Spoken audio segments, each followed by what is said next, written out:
Hello friend, I am अभिषेक। आज हम current topic जो चल रहा है फार्मिंग बिल के बारे में पूरा अच्छे से जानेंगे। इसका जो आज के डेट में चल रहा है प्रोटेस्ट और ये बिल का क्या क्या प्रावधान है और इस कुछ कमेटी के बारे में भी हम अच्छे से जानेंगे और फार्मर्स का प्रॉब्लम भी क्या है इस लेवल में ये भी हम समझने की कोशिश करेंगे ये तीनों बिल को लेकर।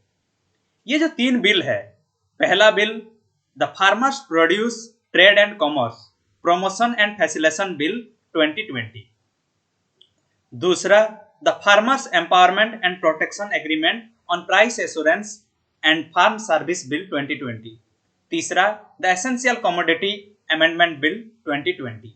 ये तीनों बिल को जानने से पहले तो ये बिल, ऑर्डिनेंस, पार्लियामेंट, इन सब के बारे में भी हम देख लेते हैं।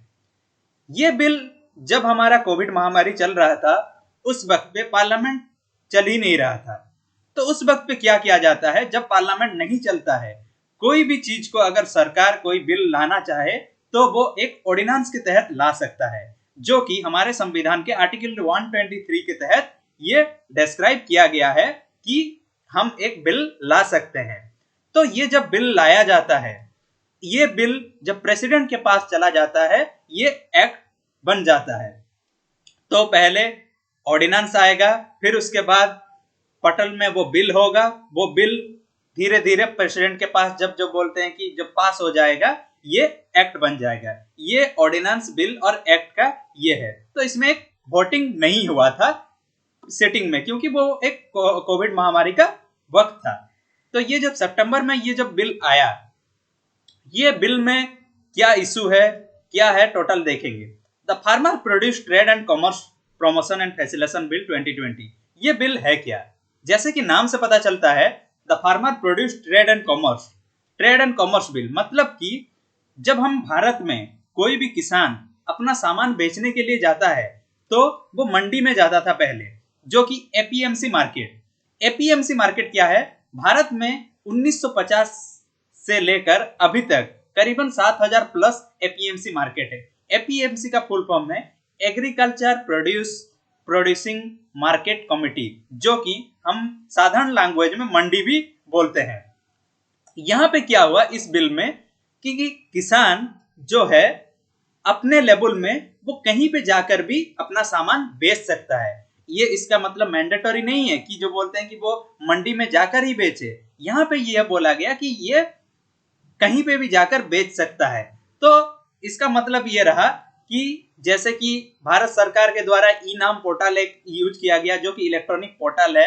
ई नाम, इलेक्ट्रॉनिक, ई से इलेक्ट्रॉनिक पोर्टल होता है, नाम का मतलब है नेशनल एग्रीकल्चर मिशन। इसके तहत ये बोला गया कि किसान अपने अपने अपने उपज को एक जगह पे लाके एक ऑनलाइन पोर्टल में वो फ्रीली बेच सकता है। तो ये है मेनली पहला बिल के ऊपर। अगर समझने की और थोड़ा कोशिश करेंगे कि जो यहाँ पे है एमएसपी कंटिन्यू रहेगा। एक्चुअली एमएसपी क्या है? Minimum support price. जब मिनिमम सपोर्ट प्राइस के बारे में जानते हैं, ये क्या है? मतलब कि अब कोई भी सामान, कोई धान हो या गेहूं हो, तो धान को अगर बेचना होगा तो एक मिनिमम प्राइस सरकार के द्वारा तय किया जाएगा और उसके ऊपर ही आपको एक प्राइस मिलेगा। मतलब कि सरकार ये बोला कि फार्मर्स को कि एमएसपी के नीचे तुम्हारे लिए ये रखा जाएगा कि एमएसपी जितना प्राइस है, जो कि मिनिमम सपोर्ट प्राइस है, सपोज पकड़ लीजिए 2000 का एमएसपी रखा, उससे ऊपर ही वो जब बेचेगा उसके ऊपर ही उसे मिलेगा, लेकिन उसके नीचे नहीं मिलेगा, ये बोला। तो ये था पहला बिल के ऊपर। दूसरा है कि जैसे कि आज के डेट में ये चल रहा है कि मंडी को सरकार खत्म कर देगा, नहीं, एपीएमसी मंडी भी रहेगा, जो कि एपीएमसी जो है वो भी मार्केट रहेगा, जो मंडी भी है रहेगा, लेकिन किसान फ्री हो जाएंगे कि वो प्राइवेट प्लेयर को चाहे तो बेच सकते हैं, वो मंडी में जाकर बेच सकते हैं, कोई स्टेट में स्टेट टू स्टेट ये कर सकते हैं। इनका जो बोलते हैं ये फ्री हो जाएगा फार्मर्स। ये पहले बिल में ये था, लेकिन अपने मर्जी से फार्मर बेच पाएगा। गवर्नमेंट से ई नाम ट्रेडिंग ऑल्सो कंटिन्यू, मतलब कि ये ई नाम जो पोर्टल है ये भी कंटिन्यू रहेगा। इसको जो बोलते हैं ये नहीं किया जाएगा, पीएफसी मार्केट को बंद नहीं किया जाएगा। और इसके साथ ये भी रहा कि प्राइवेट भी ये लोग जो बोलते हैं कि मंडी के तरह ये एक काम कर सकते हैं, यहाँ पे भी प्राइवेट प्लेयर भी यहाँ पे काम कर सकते हैं। ये पहला बिल में। दूसरा बिल क्या है? दूसरा बिल रहा the farmers empowerment and protection agreement on price assurance farm services bill 2020। इस बिल में जब हम बात करते हैं कि जो फार्मर्स हैं उनके, जैसे बिल से ही पता चलता है, empowerment and protection agreement, price assurance and farm services bill.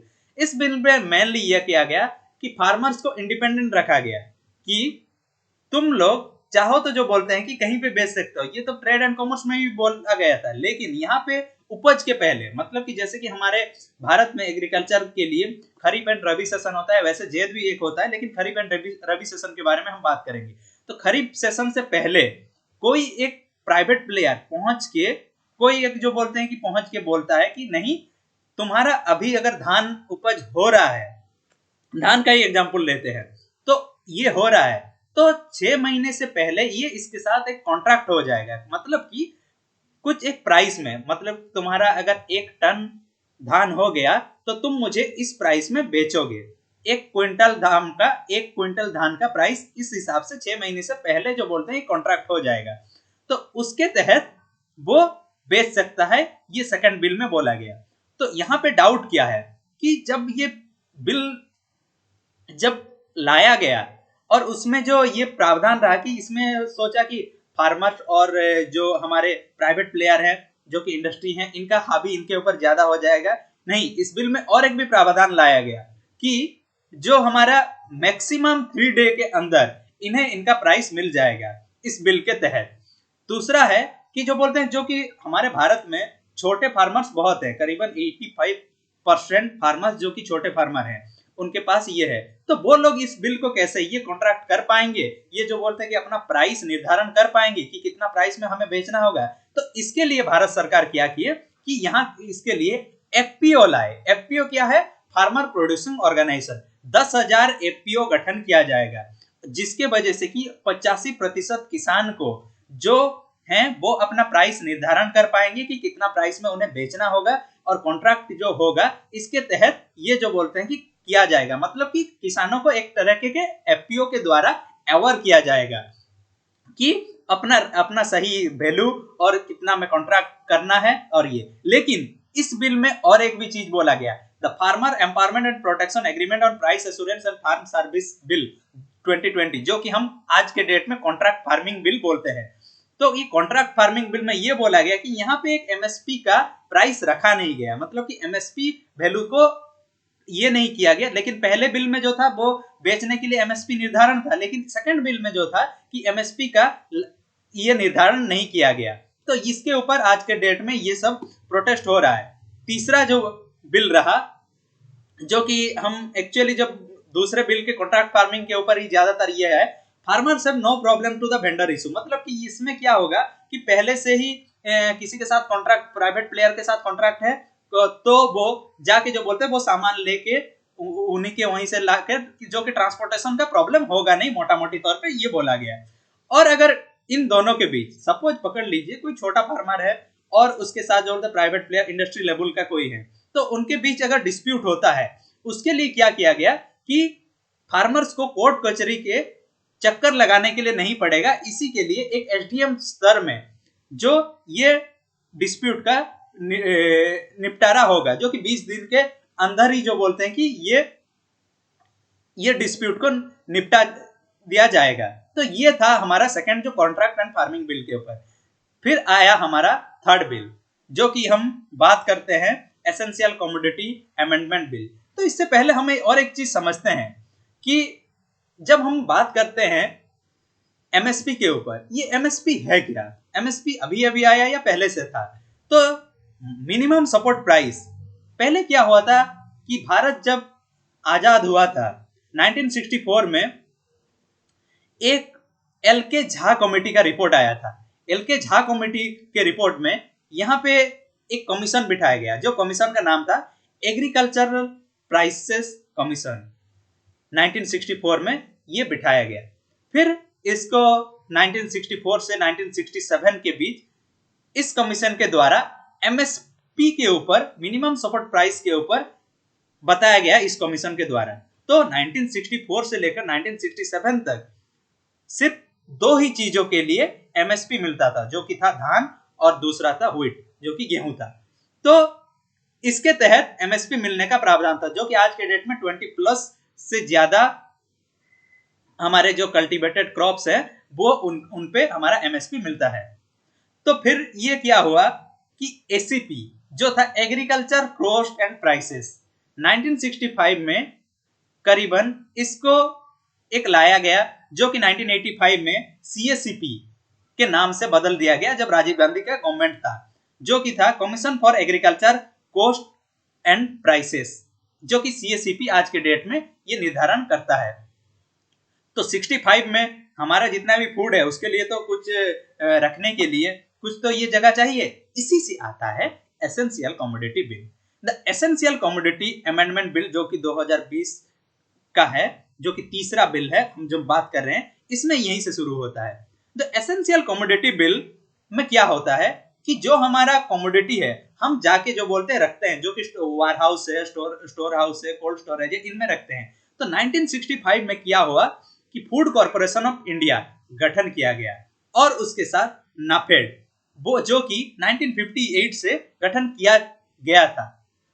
तो ये दोनों को हमारे जो स्टोरेज है, स्टोर हाउस के लिए ये किया गया। नाफेड का फुल फॉर्म है national agriculture cooperative marketing federation of India. NAFED का ये हमारे NAFED and food corporation of India, ये दोनों में हमारा स्टोर होता रहता था, जो कि एसेंशियल कमोडिटी। तो ये किस वक्त पे हम निकाल सकते हैं कि इन सब चीज को, इसके लिए भी हम टोटल देखेंगे। तो ये है हमारा स्टोर हाउस। तो जब एमएसपी सीएसीपी के ऊपर एक और कमेटी का एक रिपोर्ट था, जो कि मिनिमम सपोर्ट प्राइस एंड हमारा सीएसीपी जो है commission for agriculture cost and prices, इसके लिए और एक कमेटी का रिपोर्ट था, जो कि अभिजीत सेन कमेटी रिपोर्ट। ये एक exam point of view and हमारे competitive entrance point of view के लिए भी बहुत मदद करेगा ये कमेटी के रिपोर्ट, कौन कौन से कमेटी इसमें शामिल थे। फिर उसके 2004 में नेशनल कमीशन फॉर फार्मर्स, जो कि हमारे आज के डेट में जो कि फादर ऑफ एग्रीकल्चर रिवोल्यूशन जिन्हें हम जानते हैं, जो कि एमएस स्वामीनाथन है, इनके अध्यक्षता में 2004 में नेशनल कमीशन ऑफ फार्मर्स इनके लिए गठन किया गया था। तो ये रहा टोटल हमारा इसके ऊपर थोड़ा डिटेल। और अगर हम बात करेंगे तो एसेंशियल कमोडिटी एक्ट के ऊपर, ये एसेंशियल कमोडिटी एक्ट इन्हीं से ही शुरू होता है। तो इसके जानने से पहले और थोड़ा भी डिटेल्स देख लेते हैं। 2000 ये जो आज के डेट में जो ये डिस्प्यूट चल रहा है कि ये नहीं होना चाहिए, फार्मर्स को ये नहीं मिल पाएगा, इसके तहत ये होगा कि एमएसपी को खत्म किया जा रहा है, ये फार्मर अपने हिसाब से बेच नहीं पाएगा, प्राइवेट प्लेयर के साथ ये नहीं कर पाएगा। तो मैं ये पंजाब एंड हरियाणा के इशू के भी बोलता हूँ, जो कि आज के डेट में आप देख रहे होंगे पंजाब एंड हरियाणा के जो किसान हैं वो दिल्ली में जाकर प्रोटेस्ट कर रहे हैं। एक्चुअली क्या होता है, पंजाब एंड हरियाणा में जो सेस होता है, जो कि स्टेट गवर्नमेंट लगाते हैं, और जो हमारे मंडी के ऊपर 7 to 8% है, 8% करीब पंजाब में है और हरियाणा में करीब 7% है। इन दोनों के तहत सेस लगाते हैं, जो कि बाकी स्टेट में उतना लेवल में नहीं है। तो पंजाब हरियाणा के किसान इसीलिए ये है, इसका मतलब नहीं है कि पंजाब हरियाणा दिल्ली के पास है इसीलिए वो आ जा रहे हैं, ये भी एक इशू नहीं है। तो और एक अगर 2015 के बारे में अगर हम देखेंगे, 2015 में एक ऐसा रिपोर्ट आया था, जो कि भारत सरकार के गठन किए गए कमेटी का रिपोर्ट था, Shanta Kumar committee report. Shanta Kumar committee report बोला कि भारत के जो किसान है 6% किसान को सिर्फ एमएसपी मिलता है, 6% मिलता है। तो इसके ऊपर भी आज डिस्प्यूट चल रहा है कि फार्मर्स ये जो उन्हें जो बोलते हैं एमएसपी इतना ज्यादा नहीं मिल रहा। शांता कुमार कमेटी का रिपोर्ट भी हवाला किया जा रहा है। 2016 में ऐसे ही बोला गया, जो कि NITI Aayog, national institution for transforming India, NITI Aayog का रिपोर्ट में ही बोला गया कि 10% फार्मर को एमएसपी का रियल वैल्यू मिलता है और बाकी को नहीं मिलता है। तो इसके तहत ये भी बोला गया। तो ये सब आज के डेट में डिस्प्यूट पूरा चल रहा है, ये आप डिसाइड करेंगे। अगर देखा जाए, मैं 2 वस्तुओं के ऊपर बोलूंगा, जो कि है राइस एंड व्हीट। 2014 एंड 15 में एमएसपी राइस के ऊपर 1 क्विंटल प्रति था 1360, 14 और 15 में, जो कि 2018 एंड 19 तक 1400 रुपए हो गया। सॉरी, जो कि हमारा 2014 एंड 15 में राइस का वैल्यू था 1360, जो कि व्हीट का वैल्यू 2018 एंड 19 तक 1750 हो गया। मतलब कि इतना बढ़ चुका है। मतलब 2014-15 में 1 क्विंटल अगर राइस हमें बेचना होता है तो हम 1360 रुपए देते थे, धान बेचने के लिए 1360 देते थे। तो 2018-19 के लिए जो कि हमारा मिनिमम सपोर्ट प्राइस है, सरकार देगा 1750 से नीचे नहीं, ये एमएसपी एक निर्धारित है। वैसे गेहूं के लिए था 1400 रुपए था 2014-15 को, और 2018-19 को ये था 1735, ये था मिनिमम सपोर्ट प्राइस।